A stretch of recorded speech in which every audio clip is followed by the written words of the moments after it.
രുചി restaurant. Let the food speak. Valappil complex, Kozhikode road, Mavoor. ഖഡോഡി golden diamonds, Mavoor, Poovattuparamba. അപ്പോൾ ഇന്ന് ഇങ്ങനെ ഒരു പത്രസമ്മേളനം നടത്താനിടയാക്കിയ സാഹചര്യത്തെ സംബന്ധിച്ച് എല്ലാവർക്കും അറിയാം. മാവൂരിലൊരു ഫയർ സ്റ്റേഷൻ മാർച്ച് മാസം 5-ാം തീയതി വൈകിട്ട് ബഹുമാനപ്പെട്ട കേരളത്തിൻ്റെ ആരാധ്യനായ മുഖ്യമന്ത്രി പിണറായി വിജയൻ നിർവഹിക്കുക. ആ ഫയർ സ്റ്റേഷനുമായി ബന്ധപ്പെട്ടുകൊണ്ട് ഇടതുപക്ഷ ജനാധിപത്യ മുന്നണിക്കോ നമ്മുടെ കുന്നമംഗലം നിയോജകമണ്ഡലം MLAക്കോ പങ്കൊന്നുമില്ലാത്ത വിധത്തിൽ ചിത്രീകരിക്കുന്ന പല ചർച്ചയും അതുപോലെ പല പത്രസമ്മേളനങ്ങളും ഓൺലൈൻ മീഡിയകളിലൂടെയുള്ള ചില സന്ദേശങ്ങളുമൊക്കെ മനസ്സിലാക്കിയതിന് കൂടി പശ്ചാത്തലത്തിലാണ് ഇതിൻ്റെ സത്യാവസ്ഥ എന്താണെന്ന് അറിയുന്നതിന് വേണ്ടി ഇങ്ങനെയൊരു നിങ്ങളെല്ലാം വിളിച്ച് ഈ കാര്യം പറയണം എന്ന് തോന്നിയിട്ടുള്ളത്. ആദ്യം തന്നെ പറയാനുള്ളത്, നമ്മുടെ ഈ മാവൂർ ഫയർ സ്റ്റേഷനെ വരാതിരിക്കാനും ഇത് വൈകാനും ഇടയാക്കിയ സാഹചര്യം എന്ന് പറയുന്നത് ഏലൂർ, മാവൂർ എന്നുള്ളത് ഏലൂർ എന്നായി മാറി എന്നതാണ് 3 വർഷം ഇത് വൈകാൻ ഇടയാക്കിയത് എന്ന തെറ്റിദ്ധാരണ പരത്തുന്ന, വസ്തുതയുമായി പുലബന്ധമില്ലാത്ത ഒരു വാദം പലരും ഉന്നയിക്കുകയാണ്. ഏലൂർ എന്ന് പറയുന്നത് എറണാകുളം ജില്ലയിലെ ഒരു വ്യാവസായിക മേഖലയാണ്. അവിടെ 2011 ഫയർ സ്റ്റേഷൻ ഉണ്ട്. വ്യാവസായിക മേഖലയിൽ നമുക്കറിയാലോ, മാവൂർ ഗോളിയാറൻസ് ഉണ്ടായ സമയത്ത് ആ ഗോളിയാറൻസിൻ്റെ ഉള്ളിൽ ഫയർ സ്റ്റേഷൻ ഫയർ എഞ്ചിൻ ഉണ്ടായിരുന്നു. ആ എഞ്ചിൻ ഉപയോഗിച്ചിട്ടാണ് നമ്മൾ മാവൂർ പഞ്ചായത്തിലെ പരിസര പ്രദേശങ്ങളിലെയും അത്യാഹിതം വരുന്ന സമയത്ത് അവരെ ഉപയോഗപ്പെടുത്തിയ ചെയ്യൽ എന്ന് പറഞ്ഞാൽ വ്യാവസായികമായി മുന്നോക്കം നിൽക്കുന്ന സ്ഥലങ്ങളിൽ ഫയർ സ്റ്റേഷൻ ആ കാലത്തേ ഉണ്ട്. നിങ്ങൾക്ക് അന്വേഷിച്ചാൽ അറിയാം. എറണാകുളം ജില്ലയിലെ ഏലൂരിൽ 2017 അത് പുതുക്കി പണിതു. 2017 അത് പുതുക്കി പണിതു, പുതിയ കെട്ടിടമുണ്ടാക്കി അതിലേക്ക് മാറ്റി. അപ്പൊ ആ ഏലൂരും മാവൂരുമായി മാറി എന്ന് പറയുന്നത് ഒരു ബന്ധവുമില്ലാന്ന് തെളിയിക്കുന്നതിന് വേണ്ടിയാണ് ഇത് പറയുന്നത്. അങ്ങനെ അതുകൊണ്ട് ലാഗ് ചെയ്ത് പോവുക, അങ്ങനെ നീണ്ടുപോകുന്നതുമായ ഒരു പ്രശ്നവും ഇതിന്റെ ഭാഗമായിട്ടുണ്ടായില്ല. എന്താ വസ്തുത? വസ്തുത എന്താണെന്ന് പറഞ്ഞാൽ 2019 തത്വത്തിൽ ഇതിന് അംഗീകാരം വരുന്നത്. 2017 പുതുക്കി പണിത് ഞാൻ നേരത്തെ പറഞ്ഞ 3/5/2019 മുഖ്യമന്ത്രിയുടെ അധ്യക്ഷതയിൽ ചേർന്ന യോഗത്തിലാണ് തീരുമാന നമ്പർ, വേണമെങ്കിൽ നിങ്ങൾ നോട്ട് ചെയ്ത് വെച്ചോളി, തീരുമാന number fire and rescue director F1/16/583/2016 എന്ന് പറയുന്ന ഒരു ഉത്തരവിന്റെ പിൻബലത്തിൽ 2019 മെയ് മാസം 3-ാം തീയതി മുഖ്യമന്ത്രി സഖാവ് പിണറായി വിജയന്റെ അധ്യക്ഷതയിൽ ചേർന്ന യോഗത്തിലാണ് 31 പവർ നമ്മളെ സ്റ്റേഷനുകൾ ആരംഭിക്കാൻ, ഫയർ ആൻഡ് റെസ്ക്യൂ സ്റ്റേഷനുകൾ ആരംഭിക്കാൻ തത്വത്തിൽ തീരുമാനമെടുക്കുന്നത്. അങ്ങനെ തീരുമാനമെടുത്തെങ്കിലും തദ്ദേശ സ്വയംഭരണ സ്ഥാപനങ്ങളാണ് ഇതിന് സ്ഥലം പോണല്ലോ. തദ്ദേശ സ്വയംഭരണ സ്ഥാപനങ്ങളാണ് ഇത് സ്ഥലം ഏറ്റെടുത്ത് നൽകേണ്ടത്. സ്ഥലം ഏറ്റെടുത്ത് നൽകുക എന്ന് പറഞ്ഞാൽ നമുക്കറിയാം, ഒരു സ്ഥാപനം തുടങ്ങണമെങ്കിൽ ഈ തദ്ദേശ സ്വയംഭരണ സ്ഥാപനം സ്ഥലം ഏറ്റെടുത്ത് അതിന് കൊടുക്കുന്ന സ്ഥിതിയാണ് എല്ലാ സ്ഥലത്തുള്ളത്. അതിന് ഒരുപാട് ഉദാഹരണങ്ങൾ നമ്മുടെ മുമ്പിലുണ്ട്. കുന്നമംഗലം നിയോജകമണ്ഡലത്തിലെ MLA അഡ്വക്കേറ്റ് PT റഹീം ആയതിനു ശേഷം ഇവിടേക്ക് അനുവദിച്ചിട്ടുള്ള ഒരു ആർട്സ് ആൻഡ് സയൻസ് കോളേജ്, മറ്റൊന്ന് ഗവൺമെന്റ് ITI തുടങ്ങിയിട്ടുള്ള സ്ഥാപനങ്ങൾ ഈ MLA വന്നതിന് ശേഷം ഈ മണ്ഡലത്തിൽ തുടങ്ങാൻ തീരുമാനിച്ചു. നമ്മുടെ ഈ മണ്ഡലത്തിലെ പഞ്ചായത്ത് പ്രസിഡന്റുമാരെ യോഗം വിളിച്ചു ചേർത്തു. ആ യോഗത്തിൽ വെച്ച് പ്രസിഡന്റുമാരോട് ചോദിച്ചു, ഏത് പ്രസിഡന്റ് സ്ഥലം ഏറ്റെടുത്ത് തരും? ഇടതുപക്ഷ ജനാധിപത്യ മുന്നണി ഭരണം നടത്തിയിരുന്ന ആ സമയത്ത് ചാത്തമംഗലം പഞ്ചായത്തിലെ അന്നത്തെ പ്രസിഡന്റ് KE രാജഗോപാലൻ പറഞ്ഞു, ഞാൻ ഏറ്റെടുത്തു തരാം. അങ്ങനെ പഞ്ചായത്ത് ഏറ്റെടുത്ത് ഗവൺമെന്റ് സ്ഥാപനം തുടങ്ങുന്നതിന് ഏൽപ്പിച്ചതിന്റെ പശ്ചാത്തലത്തിലാണ് government arts and science college Kottol താഴത്ത് ഇന്ന് പ്രവർത്തിക്കുന്നത്. ഗവൺമെന്റ് ITI ഇതുപോലെ ചാത്തമംഗലം പഞ്ചായത്തിൽ KE രാജഗോപാലൻ പഞ്ചായത്ത് ഏറ്റെടുത്ത് കൊടുത്ത സ്ഥലത്താണ് അവിടെ പ്രവർത്തിക്കുന്നത്. മാവൂർ പഞ്ചായത്തിനോടും പറഞ്ഞു, ഫയർ സ്റ്റേഷൻ തുടങ്ങുന്നതിന് സ്ഥലം ഏറ്റെടുത്ത് കൊടുക്കാൻ മാവൂർ പഞ്ചായത്തിനോട് പറഞ്ഞപ്പോൾ സ്വാഭാവികമായും നമുക്കൊരു ന്യായമായ വശം എന്നുള്ളത് നമുക്ക് തോന്നും. കാരണം എന്താ, മാവൂർ പഞ്ചായത്തിന്റെ കയ്യിൽ പണമില്ല, അതുകൊണ്ട് ഇത് ഏറ്റെടുക്കാം. എങ്ങനെയാ പണമില്ലാതെ? പണമുണ്ടാക്കാൻ ആവശ്യമായ സംവിധാനം നമ്മുടെ തദ്ദേശ സ്വയംഭരണ സ്ഥാപനങ്ങൾക്ക്, ത്രിതല പഞ്ചായത്തുകൾക്ക് 40% ഫണ്ട് നീക്കി വെച്ചുകൊണ്ട് കേരളത്തിലെ ഇടതുപക്ഷ ജനാധിപത്യ മുന്നണി ജനകീയ ആസൂത്രണം ആരംഭിച്ച കാലം മുതൽ കൊടുക്കുന്നുണ്ട്. നമ്മളെ മുമ്പിൽ വേറൊരു ചിത്രം ഉണ്ടല്ലോ. തൊട്ടപ്പുറത്ത് വളയന്നൂർ സ്കൂൾ, മാവൂർ പഞ്ചായത്തിലെ വളയന്നൂർ സ്കൂളിൽ അവിടെ കുട്ടികൾ പഠനം നടത്തിക്കൊണ്ടിരിക്കുന്ന സമയത്താണ് അന്ന് ഓട് മേഞ്ഞ ഒരു ബിൽഡിംഗ് ആയിരുന്നു വളയന്നൂർ സ്കൂൾ. ആ വളയന്നൂർ LP സ്കൂളിലെ ഉത്തരം മുറിഞ്ഞ് കുട്ടിയുടെ തലയ്ക്ക് പരിക്ക് പറ്റി. അന്നാണ് ഇടതുപക്ഷ ജനാധിപത്യ മുന്നണി മാവൂർ ഗ്രാമപഞ്ചായത്ത് ഭരിക്കുന്നത്. ആ സമയത്ത് ജനകീയ ആസൂത്രണം ആരംഭിച്ച കാലഘട്ടം ഇടതുപക്ഷ ജനാധിപത്യ മുന്നണി തീരുമാനിച്ചു, സർക്കാരിന്റെ ഫണ്ട് ഉപയോഗിച്ച് ഈ വളയന്നൂർ LP സ്കൂളിന്റെ കെട്ടിടം മാറ്റി സ്ഥാപിക്കണം. അങ്ങനെ ഗവൺമെന്റിന്റെ ഉടമസ്ഥ, സാധാരണഗതിയിൽ പഞ്ചായത്ത് ഏറ്റെടുക്കുന്ന സ്ഥലം എന്ന് പറയുന്നത് നമ്മുടെ ഈ ഗവർണറുടെ പേരിലാണ് ഇത് രജിസ്റ്റർ ചെയ്യുക. സ്വാഭാവികമായിട്ട് അങ്ങനെയാണ്. അങ്ങനെ ഗവർണറുടെ പേരിൽ രജിസ്റ്റർ ചെയ്ത് സ്ഥലം പഞ്ചായത്ത് ജനകീയ ആസൂത്രണ പദ്ധതിയിലൂടെ ഏറ്റെടുത്ത് കൊടുത്തതിന്റെ പശ്ചാത്തലത്താണ് ഇന്നത്തെ വളയന്നൂർ ഗവൺമെന്റ് LP സ്കൂൾ പ്രവർത്തിക്കുന്നത്. അപ്പൊ എന്തുകൊണ്ട് അതുപോലെ Manakkad government LP school UP സ്കൂളായി അപ്ഗ്രേഡ് ചെയ്യുന്നതിന് വേണ്ടി അന്നത്തെ ഇടതുപക്ഷ ജനാധിപത്യ മുന്നണി മാവൂർ പഞ്ചായത്ത് ഭരിക്കുന്ന സമയത്ത് സ്ഥലം ഏറ്റെടുത്ത് കൊടുത്തതിന്റെ ഭാഗമായാണ് Manakkad government lower primary school ഇന്ന് അപ്പർ പ്രൈമറി ആയി പ്രവർത്തിക്കുന്നത്. മാവൂർ ഗവൺമെന്റ് ഹൈസ്കൂൾ STU ഓഫീസിലും CITU ഓഫീസിലും അതുപോലെ തൊഴിലാളി സംഘടനകളുടെ ഓഫീസിലും ആണ് അന്ന് പഠനം നടത്തിയിരുന്ന Mavoor government high school. Higher secondary അല്ല, ഹൈസ്കൂൾ. ആ കാലത്ത് ഹൈസ്കൂളാണ്. ആ ഹൈസ്കൂൾ അങ്ങനെ പ്രവർത്തനം നടത്തിയ സമയത്ത് ഇടതുപക്ഷം മാവൂർ ഗ്രാമപഞ്ചായത്ത് ഭരിക്കുന്ന സമയത്താണ് മേച്ചേരിക്കുന്നിൽ 5 ഏക്കറിൽ കൂടുതലുള്ള സ്ഥലം പഞ്ചായത്ത് ഏറ്റെടുത്ത് ഗവർണർ പേരിൽ രജിസ്റ്റർ ചെയ്തതിന്റെ ഭാഗമായാണ് അന്ന് ആ സ്കൂൾ അങ്ങോട്ട് മാറ്റാൻ വേണ്ടി കഴിഞ്ഞത്. ഞാനിതൊക്കെ പറയാൻ കാരണം പഞ്ചായത്താണ് ഏറ്റെടുത്ത് കൊടുക്കേണ്ടത്. മാവൂരിൽ അനുവദിച്ച ഫയർ സ്റ്റേഷൻ എന്തുകൊണ്ട് പഞ്ചായത്തിന് ഏറ്റെടുത്ത് കൊടുക്കാൻ വേണ്ടി കഴിഞ്ഞില്ല?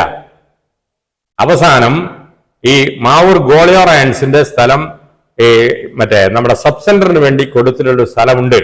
ആ സ്ഥലത്തിനടുത്ത് അവിടെ മെറ്റീരിയൽ നമ്മുടെ പ്ലാസ്റ്റിക് സാധനങ്ങൾ ശേഖരിക്കുന്നതിന് വേണ്ടി ഒരു സംഭരണം അവിടെ ഉണ്ട്. അതിന് തൊട്ടപ്പുറത്ത് സബ് സെന്റർ പ്രവർത്തിക്കുന്നു. അതിന് തൊട്ടപ്പുറത്താണ് ഇപ്പോ നമ്മുടെ താൽക്കാലികമായ ഫയർ സ്റ്റേഷൻ ആരംഭിക്കാൻ വേണ്ടി തീരുമാനിച്ചത്. യെസ്, ആയിക്കോട്ടെ, സ്ഥലപരിമിതി ഉണ്ട്, അതിന്റെ സംഗതികളുണ്ട്. എന്നാൽ അങ്ങനെ വന്നപ്പോ അത് ഏറ്റെടുത്ത് നടത്താൻ ഇവിടുത്തെ പഞ്ചായത്തിന് സാധിച്ചോ? ആരാത് ഏറ്റെടുത്ത് നടത്തി?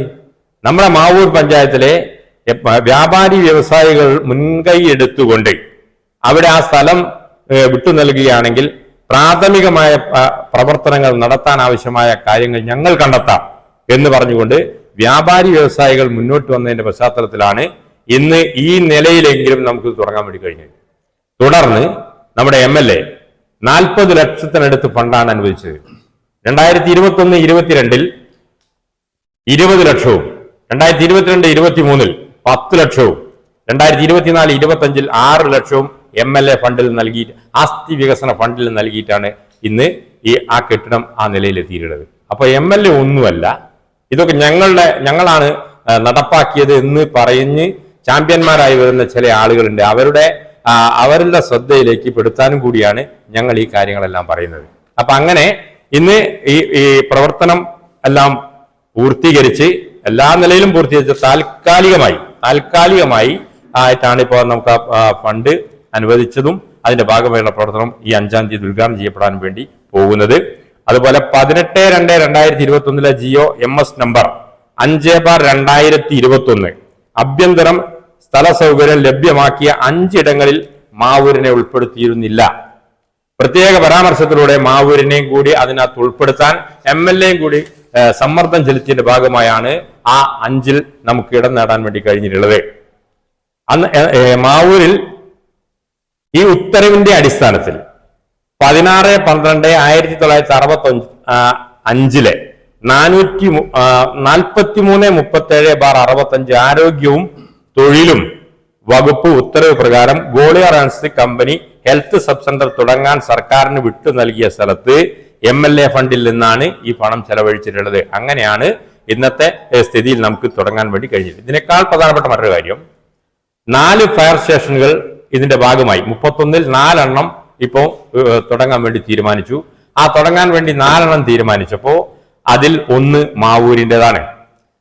അതിനേക്കാൾ പ്രധാനപ്പെട്ടത് ഈ 4ലെയും കൂടി 11 തസ്തികകളാണ് സൃഷ്ടിച്ചിട്ടുള്ളത്.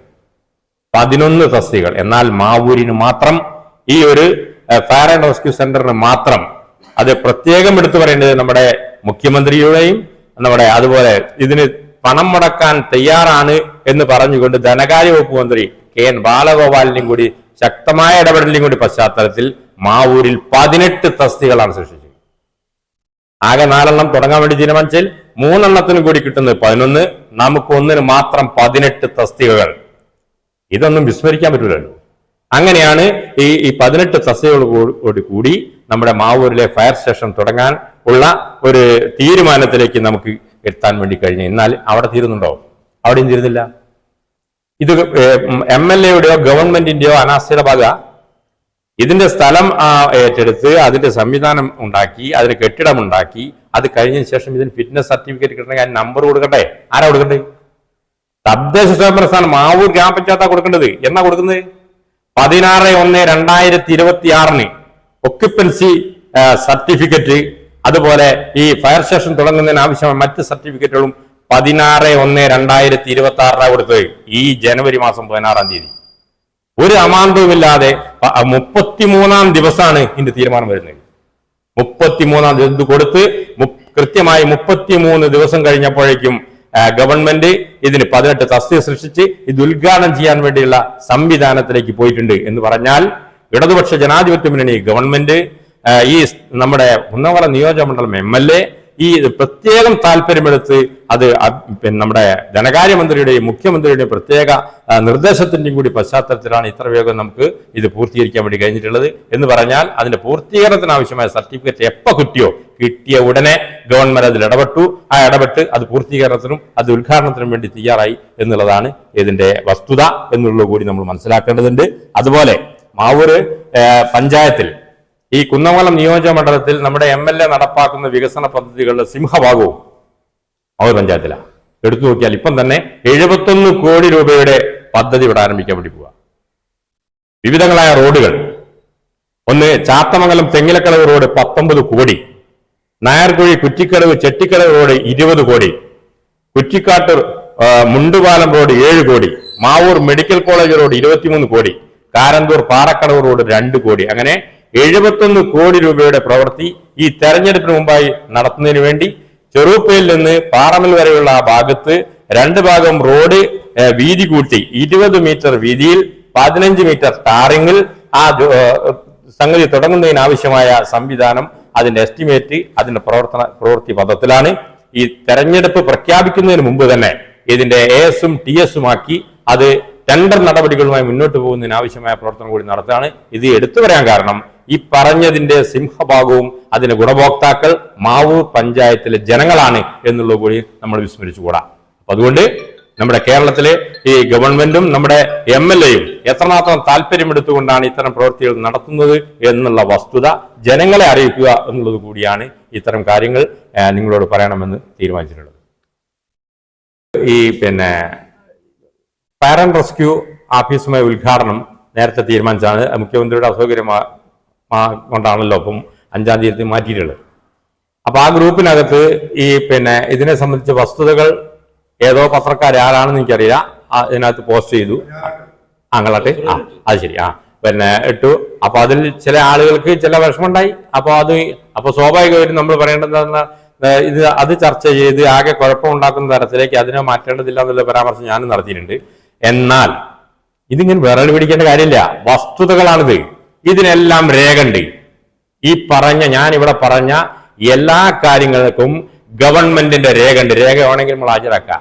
അത് നേരത്തെ ഇവിടെ കോൺഗ്രസിന്റെ നേതാവ് പത്രസമ്മേളനത്തിൽ കടന്നുപോലുള്ള ഏതെങ്കിലും ഒരു വാറോലല്ല, അതിൽ തീരുമാന നമ്പറില്ല, എന്തോ ഒരു എഴുത്ത് ഇങ്ങനെ കാട്ടിയിട്ട് സംഗതി പറയല്ല. കൃത്യമായ GS നമ്പർ MS നമ്പർ എല്ലാം ഗവൺമെന്റ് ജിയോ എല്ലാം വെച്ച് കൃത്യമായ രേഖയുണ്ട്. ആ രേഖ വെച്ചിട്ട് വേണമെങ്കിൽ നമുക്ക് പറയാം. അവർ പറയട്ടെ, അതിനനുസരിച്ച് പറയാം. ആ വസ്തുതകളുടെ പിൻബലത്തിൽ മാത്രമേ നമ്മൾ ഈ കാര്യങ്ങൾ പറഞ്ഞിട്ടുള്ളൂ. അതുകൊണ്ട് തന്നെ മറ്റൊരു വ്യവസായ സ്ഥാപനങ്ങൾ ഇവിടെ ടച്ച് പിടിക്കാതെ പോയിട്ടുണ്ട് എന്നുള്ളതും സത്യമാണ്. ഇപ്പോ ഇവിടെ വന്നിട്ടുള്ള വികസന പ്രവർത്തനങ്ങൾ മുന്നോട്ട് കൊണ്ടുപോകുന്നതിൽ നിങ്ങൾ ഭരിക്കുന്ന പാർട്ടി എന്നുള്ള നിലയിൽ എന്ത് നിലപാട് സ്വീകരിച്ചു എന്നായിരിക്കും നിങ്ങൾ ഉദ്ദേശിച്ചിട്ടുണ്ടാവുക. പക്ഷെ ഞങ്ങൾക്ക് നിലപാടുണ്ട്. ഇങ്ങനെ ഒരു ആർട്സ് ആൻഡ് സയൻസ് കോളേജോ അതുപോലുള്ള സംവിധാനങ്ങളോ അതുപോലെയുള്ള എന്തെങ്കിലും കാര്യങ്ങൾ ഗവൺമെന്റ് ആലോചിച്ച് കൊണ്ടുവരാൻ വേണ്ടി തീരുമാനിച്ചാൽ സ്വാഭാവികമായും ഇവിടുത്തെ ഭരിക്കുന്ന പാർട്ടികളുടെ നേതാക്കൾ എന്നുള്ള നിലയിൽ ഇവിടെ ഭരണം നടത്തിക്കൊണ്ടിരിക്കുന്ന UDFന്റെ നേതൃത്വം എന്തെങ്കിലും ഒരു ആലോചന നടത്തിയോ? അവർ പറയട്ടെ, എന്തെങ്കിലും ഒരു ആലോചന. ഇവിടെ ഭരിക്കുന്ന പാർട്ടികൾ ഞങ്ങളാണല്ലോ. ഈ ഇടതുപക്ഷ ആണല്ലോ ഭരിക്കുന്ന പാർട്ടിയുടെ നേതൃത്വം എന്ന് പറയുന്നത് CPM ആണല്ലോ. ആ CPMന്റെ MLAയോ അല്ല CPMന്റെ മറ്റു നേതാക്കളെ ഉൾപ്പെടുത്തി ഇത് നമുക്ക് മാവൂരിൽ പിടിച്ചു നിർത്താൻ എന്തെങ്കിലും ചെയ്യാൻ വേണ്ടി കഴിയോ എന്നുള്ളതിനെ സംബന്ധിച്ച് എന്തെങ്കിലും ഒരു ചർച്ച നടത്തിയോ? ഇവിടെ ഇപ്പോ 7 കോടി ഉറുപ്പികയ്ക്ക് ഒരു കമ്മ്യൂണിറ്റി ഹാളും കൺവെൻഷൻ സെന്റർ അതുപോലെ പഞ്ചായത്ത് ഓഫീസ് കോംപ്ലക്സ് ഉണ്ടാക്കിയല്ലോ. കടമെടുത്തിട്ടല്ല ഉണ്ടാക്കി. എന്തുകൊണ്ട് സർക്കാർ സംവിധാനത്തിൽ ത്രിതല സംവിധാനത്തെ ഉപയോഗപ്പെടുത്തി MLA ഉൾപ്പെടുത്തി MP ഉണ്ടല്ലോ, നമ്മുടെ രാജ്യസഭാ മെമ്പർ ഉണ്ടല്ലോ, അവരെല്ലാം ഉൾപ്പെടുത്തി രാഷ്ട്രീയ പാർട്ടികളുടെ ആകെ യോഗം വിളിച്ചു ചേർത്ത് ആ യോഗത്തിലൊരു തീരുമാനമാക്കിയെടുത്ത് ഇത് കിട്ടാൻ പറ്റുമോ എന്നുള്ളൊരു പരിശോധന ഇവിടുത്തെ ഭരണാധികാരികൾ ഇവിടെ ഭരണം നടത്തിക്കൊണ്ടിരിക്കുന്ന UDF നേതൃത്വം നടത്തിയോ? പിന്നെ ഞങ്ങൾ എന്ത് ചെയ്യും? അവരെ ഒരു തീരുമാനം എടുത്ത് ഏകപക്ഷീയമായ തീരുമാനം എടുക്കും പാർട്ടി എന്നുള്ള രീതിയിൽ അല്ലെങ്കിൽ ഭരിക്കുന്ന മുന്നണി ഇടപെടി അല്ലെങ്കിൽ അവർ ചെയ്യുന്നത് തെറ്റാണെങ്കിൽ അത് ചൂണ്ടിക്കാണിക്കുക അല്ലെങ്കിൽ ഏതെങ്കിലും രീതിയിലുള്ള 2015 മുതൽ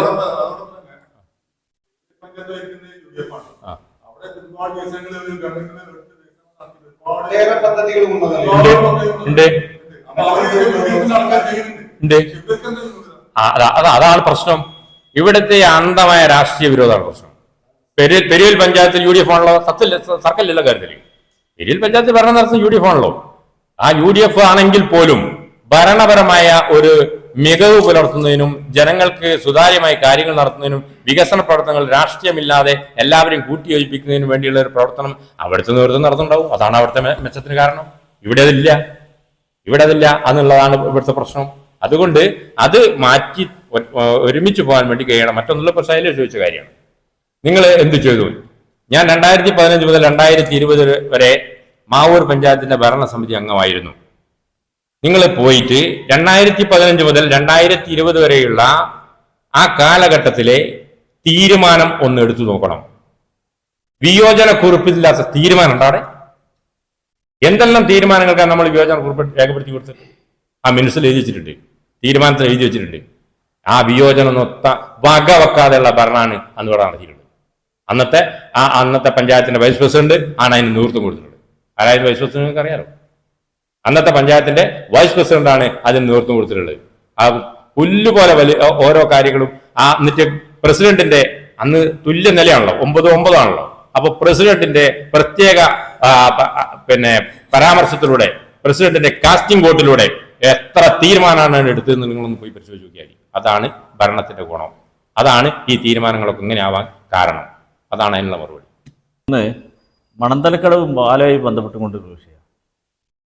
ആ പാലായി ബന്ധപ്പെട്ടുകൊണ്ട് ഇവിടുത്തെ ഭരണസമിതിക്ക് എന്തെങ്കിലും അതിലൊരു ആത്മാർത്ഥം ഉണ്ടായിരുന്നു. ഞാൻ 3 തവണ വാഴക്കാട് പഞ്ചായത്തിലെ നേതാക്കന്മാരുമായിട്ട് ഈ പാലത്തിൻ്റെ വിഷയത്തിൽ ബന്ധപ്പെട്ട ഒരാളാണ്. പലപ്പോഴും അബ്ദുൾ അലി മാഷി നമ്മുടെ പാർട്ടിയുടെ ഏരിയ കമ്മിറ്റി അംഗമാണ്, അവിടുത്തെ കൊണ്ടോട്ടി ഏരിയ കമ്മിറ്റി അംഗമാണ് അബ്ദുൾ അലി മാഷി. അതുപോലെ തന്നെ രാജഗോപാലൻ മാഷി അവിടുത്തെ ലോക്കൽ സെക്രട്ടറിയാണ്, എടവണ്ണപ്പാറ ലോക്കൽ സെക്രട്ടറിയാണ്. അങ്ങനെ 2-3 ആളുകൾ നിരന്തരം നമ്മളെ ബന്ധപ്പെടുക. അങ്ങനെ റിയാസിൻ്റെ അടുത്ത് 3 തവണ ഞങ്ങൾ പോയി. കോഴിക്കോട് പോയി, തിരുവനന്തപുരത്ത് പോയി, ഇവിടെ കുന്നമംഗലത്ത് വന്നപ്പോൾ അവിടെയും പോയി.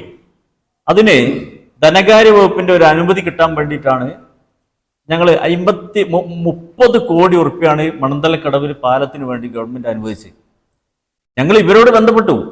നേരത്തെ ദീപ പുലിയപ്പുറം പ്രസിഡന്റായ സമയത്തുള്ള ഒരു നടപടി മാത്രമല്ലാതെ ഈ സമയം വരെ മാവൂർ ഗ്രാമപഞ്ചായത്തിൽ ഒരാൾ പോലും ഭരണാധികാരികളായിട്ടുള്ള ഒരാൾ പോലും ആ പാലത്തിന് വേണ്ടി സഹകരിച്ചില്ല.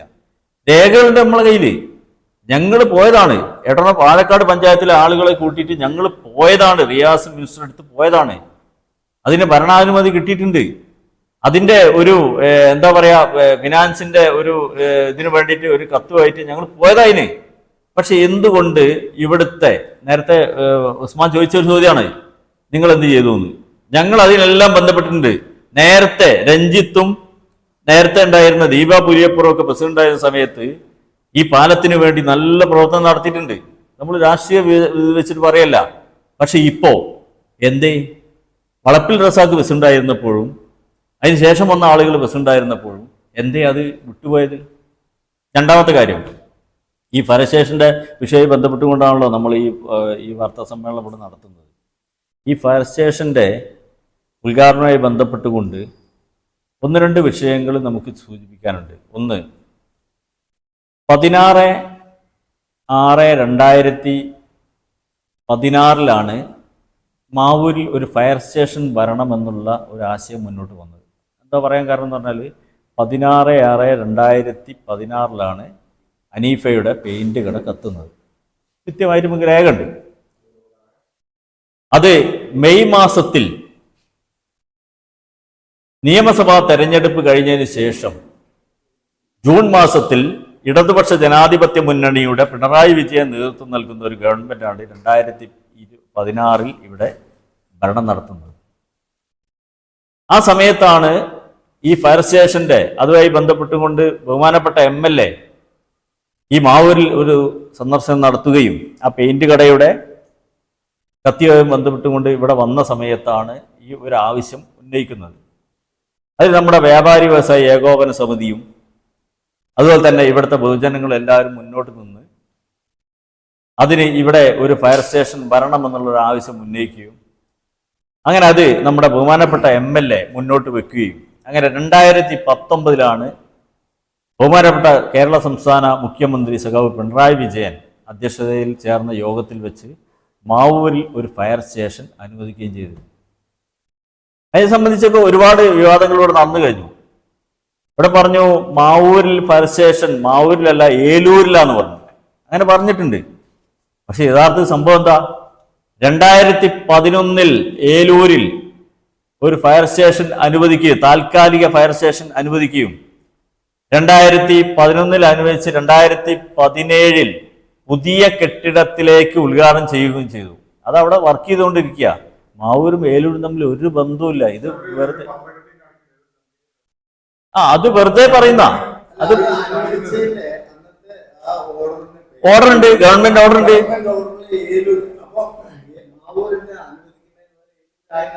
അല്ല അത് ശരിയല്ല, 2011 അല്ലല്ല ക്രിക്കലൊന്നല്ല 2011 ഏലൂരിൽ ഫയർ സ്റ്റേഷൻ അനുവദിച്ചു. ഇതുപോലെ തന്നെ താൽക്കാലിക സംവിധാനത്തിൽ 2011 ഏലൂരിൽ ഫയർ സ്റ്റേഷൻ ആരംഭിച്ചു. 2011 ഉണ്ട്. 2016 അവിടുത്തെ പുതിയ കെട്ടിടത്തിലേക്ക് ഇവിടെ ഉള്ള 2017 പുതിയ കെട്ടിടത്തിലേക്ക് ആ ഫയർ സ്റ്റേഷൻ അവിടെ വർക്ക് 2011 മുതൽ 17 വരെ തുടർച്ചയായി നടന്നുകൊണ്ടിരിക്കുക. പക്ഷെ പുതിയ സ്വന്തം കെട്ടിടത്തിലേക്ക് മാറി 2017. ഇതൊക്കെ രേഖയുള്ള നിയമസഭയുടെ ഗവൺമെന്റ് രേഖയുള്ള 2019 മാവൂരിലേക്ക് ഒരു ഫയർ സ്റ്റേഷൻ അനുവദിച്ചു ഗവൺമെന്റ്. രേഖകളുണ്ട്. അതൊക്കെ നിങ്ങൾക്ക് പരിശോധിച്ചാൽ കിട്ടും. നമ്മൾ വെറുതെ പറയുന്നതല്ല. ഇയാൾ പറയുന്ന പോലെ ഇയാളിപ്പോ കഴിഞ്ഞ തെരഞ്ഞെടുപ്പിൽ, ഞാൻ രാഷ്ട്രീയപരമായിട്ട് പറയല്ല, എന്നാലും പറയാതിരിക്കാതെ നമുക്ക് നിർവാഹമില്ല. കഴിഞ്ഞ തെരഞ്ഞെടുപ്പിൽ ഇവിടെ ഒരു യോഗത്തിൽ പറഞ്ഞെന്താ അറിയോ? 10 വർഷമായിട്ട് ഈ MLAയുടെ പിന്നാലെ ഞങ്ങൾ നടക്കുക ഒരു ഫയർ സ്റ്റേഷന് വേണ്ടിയിട്ട്. എന്ത് പണിയാണ് ഇവർ ചെയ്ത്? അത് നമ്മൾ ഗൗരവമായി പരിശോധിക്കണ്ടേ? ഒരു MLA, ഞാൻ ചോദിക്കട്ടെ, നിങ്ങൾ ഒന്ന് രേഖയെടുത്ത് പരിശോധിക്കണം. കേരളത്തിൽ 5 ഫയർ സ്റ്റേഷൻ ഇപ്പൊ താൽക്കാലികമായി 5 ഫയർ സ്റ്റേഷൻ നമുക്ക് അനുവദിച്ചു. ഈ 5 ഫയർ സ്റ്റേഷനിൽ താൽക്കാലികമായി പ്രവർത്തിക്കുന്ന ഈ ബിൽഡിംഗിൽ പ്രവർത്തിക്കുന്ന ഈ ഫയർ സ്റ്റേഷന് മാത്രമേ സംസ്ഥാന ഗവൺമെന്റ് 40 ലക്ഷം അനുവദിച്ചിട്ടുള്ളൂ. മറ്റു എവിടെയും അനുവദിച്ചിട്ടില്ല. നിങ്ങൾ പരിശോധിക്കണോ? രണ്ടാമത്തത്, ഈ 18 തസ്തിക മാവൂരിൽ മാത്രമേ ഉള്ളൂ. പിന്നെ എന്ത് അടിസ്ഥാനത്തിലാണ് ഇതിൽ പറയുന്നത്? ഇതൊക്കെ ജനങ്ങളെ തെറ്റിദ്ധരിപ്പിക്കാൻ വേണ്ടി എന്ത് ഗുണ? 2016 മുതൽ 2016 മെയ് മുതൽ ഇവിടെ ഇടതുപക്ഷ ജനാധിപത്യ മുന്നണി അധികാരത്തിൽ വരുന്നത്. പിന്നെ എങ്ങനെ ഇവര് കൊണ്ടുവന്നു പറയാം? ഇവിടെ മുന്നിൽ നമുക്ക് തെളിവുകളില്ലേ? രണ്ടാമത്തത്, ഈ ഫയർ സ്റ്റേഷൻ ഇവിടുന്ന് പോയില്ലായിരുന്നു. സത്യത്തിൽ വ്യാപാരി വ്യവസായ ഏകോപന സമിതി ഈ പൈസ അടച്ചില്ലെങ്കിൽ, ഏറ്റവും അവസാന നിമിഷം ഈ പൈസ അടച്ചില്ലെങ്കിൽ ഈ ഫയർ സ്റ്റേഷൻ ഇവിടുന്ന് പോയില്ലായിരുന്നു. ഇവരെന്താ ചെയ്തത്? നമ്മൾ പരിശോധിക്കണം. നിങ്ങളൊക്കെ മാധ്യമ പുറത്തേക്ക് നിങ്ങൾ പരിശോധിക്കേണ്ട വിഷയമാണത്. നമുക്ക് ഒരു government arts and science college കിട്ടി ഈ മാവൂരിലേക്ക്. അത് എന്നാ കിട്ടി? അത് സഖാവ് പറഞ്ഞിട്ടുണ്ട്. അത് ITI ഇതെല്ലാം ഇതേപോലെ തന്നെ ഈ ഫയർ സ്റ്റേഷൻ ഇവിടുന്ന് പോകില്ലെന്നോ? ഇതെല്ലാം നമ്മുടെ നാട്ടിലെ ജനങ്ങളോടുള്ള ഒരു വെല്ലുവിളിയല്ലേ? ഇതിനെ പിന്നെയും ന്യായീകരിച്ചുകൊണ്ടിരിക്കുക. ഏതായാലും ഞങ്ങൾ ഇതിനെ ഒന്നും ന്യായീകരിക്കുന്നില്ല. ഇടതുപക്ഷ ജനാധിപത്യ മുന്നണിയുടെ 2016 പ്രകടന പത്രിക നിങ്ങളെടുത്ത് പരിശോധിക്കണം. നിങ്ങൾക്ക് ഞങ്ങൾ തരാം. അത് പരിശോധിച്ച് ഞങ്ങൾക്ക് അറിയാം. അതിൽ പറഞ്ഞിട്ടുണ്ട് മാവൂരിൽ ഒരു ഫയർ സ്റ്റേഷൻ ഇടതുപക്ഷ ജനാധിപത്യ മുന്നണിയുടെ കുന്നമംഗലം നിയോജക മണ്ഡലത്തിന്റെ പ്രകടന പത്രികയിൽ പറഞ്ഞിട്ടുള്ള ഒരു കാര്യം അപ്പോൾ ഇവിടെ നടക്കാൻ പോകുന്നത്. അതൊന്ന്. മറ്റൊന്ന്, ഇവര് പറഞ്ഞിട്ടുണ്ടാവും, ഈ ലൈഫ് ഭവന പദ്ധതിയുമായി ബന്ധപ്പെട്ടുകൊണ്ട് മാവൂർ പഞ്ചായത്തിൽ എത്ര പേർക്ക് വീട് കൊടുത്തു? ലൈഫിൽ 5,364 വീടുകൾ കേരള സംസ്ഥാനത്തിൽ ഇടതുപക്ഷ ജനാധിപത്യ മുന്നണി കൊടുത്തു. അതിൽ ഞാൻ കളവ് പറയുന്നല്ല, 5,364. നേരത്തെ പറഞ്ഞ പ്രതിപക്ഷ നേതാവ് സതീശൻ പറഞ്ഞത് 4,60,000 കൊടുത്തുള്ളൂ എന്നാണ്. അതിന് ശേഷം ഉണ്ടല്ലോ. എന്തായാലും 5,364 വീട് ലൈഫ് ഭവന പദ്ധതിയിൽ കേരള സംസ്ഥാനത്ത് അനുവദിച്ചതിൽ മാവൂർ ഗ്രാമപഞ്ചായത്തിന്റെ പങ്കെന്താണ്? അത് പരിശോധിക്കണം. ഇവിടെ നേരത്തെ കഴിഞ്ഞ തെരഞ്ഞെടുപ്പിൽ ഇത് തെരഞ്ഞെടുപ്പ് സെന്റൊന്നുമല്ല, 1000 രൂപ വെച്ചിട്ട് നമ്മുടെ പ്രദേശത്തെ 30 വയസ്സിനും 60 വയസ്സിനും താഴെയുള്ള ജനങ്ങളുടെ, അതായത് വനിതകളുടെ, BPL ഉൾപ്പെടുന്ന വനിതകളുടെ 35 വയസ്സ് മുതൽ 60 വയസ്സുള്ള വനിതകളുടെ ക്ഷേമത്തിനായി 1000 രൂപ പെൻഷൻ അന്ന് പറഞ്ഞപ്പോ എന്താ തെരഞ്ഞെടുപ്പ് സ്റ്റണ്ടാന്ന് പറഞ്ഞു. ഇപ്പൊ എത്ര ആള് വാങ്ങി? ഇപ്പം മാവൂര് ഇതൊക്കെ സംസ്ഥാന ഗവൺമെന്റ് പ്രഖ്യാപിച്ചല്ലേ? 10 ലക്ഷത്തിന് മുകളിൽ ആളുകൾ ഇപ്പൊ വാങ്ങി. മാവൂർ പഞ്ചായത്തിൽ എത്ര ഉണ്ട് നിങ്ങൾ പരിശോധിക്കണം. അപ്പൊ ഇതെല്ലാം ഒരു എന്താ പറയാ, ഇതെല്ലാം സംസ്ഥാന ഗവൺമെന്റ് പറഞ്ഞ വാക്ക് പാലിക്കുന്ന ഒരു ഗവൺമെന്റാണ് കേരള സംസ്ഥാനത്തിലുള്ളത്. അപ്പൊ അതിനെ അട്ടിമറിക്കാൻ വേണ്ടിയുള്ള ഒരു പ്രവർത്തനമാണ് ഇപ്പൊ കേരളത്തിൽ നടന്നുകൊണ്ടിരിക്കുന്നത്. അത് ഫയർ സ്റ്റേഷൻ വരാനുള്ള കാരണവും അത് നേരം വൈകാനുള്ള കാരണങ്ങളൊക്കെ AC മെമ്പറായിട്ടുള്ള സുരേഷും ലോക്കൽ സെക്രട്ടറി സുനിയും പറഞ്ഞു കഴിഞ്ഞ് ഞാൻ അതിലേക്ക് പോകുന്നില്ല. നമുക്ക് അടുത്ത മാസം 5-ാം തീയതി നടക്കുന്ന 3:30 ബഹുമാനപ്പെട്ട കേരള മുഖ്യമന്ത്രി ഉദ്ഘാടനം ചെയ്യുന്ന പരിപാടിയിൽ മുഴുവൻ നാട്ടുകാരും നിങ്ങളിൽ പങ്കാളിത്തം ഉറപ്പുവരുത്തിക്കൊണ്ട് നമുക്ക് ഈ പരിപാടി പ്രൗരഗംഭീരമാക്കണം.